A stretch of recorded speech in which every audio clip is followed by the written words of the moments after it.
دیکھیں، ہر علاقے کے اندر مختلف رواج ہوتے ہیں۔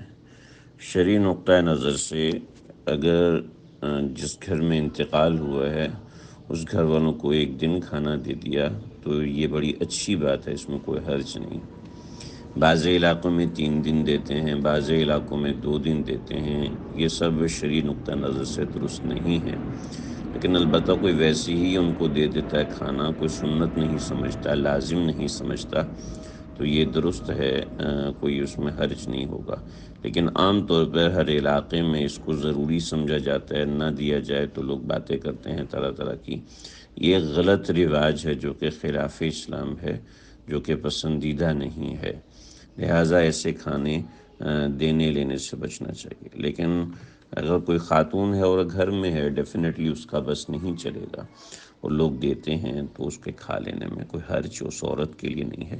مرد کی ذمہ داری ہے کہ اس کا دھیان رکھے۔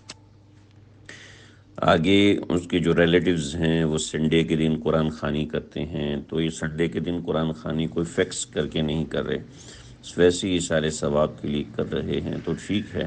لیکن باقاعدہ لوگوں کو جمع کر کے پھر قرآن خوانی کر کے پھر اس کے بعد مولوی صاحب کے بلایا اور اس نے ان کے اوپر فاتحہ پڑھی ہے، پھر اس کھانے کو سب کو کھلایا، پھر اس کے تو یہ سب جو ہے وہ خلاف شرع ہے، یہ درست نہیں۔ فیملی کے لوگ اور جاننے والے دوست آپ مل کے قرآن خوانی کر لیں، اصالہ ثواب کر لیں، کوئی حرج نہیں۔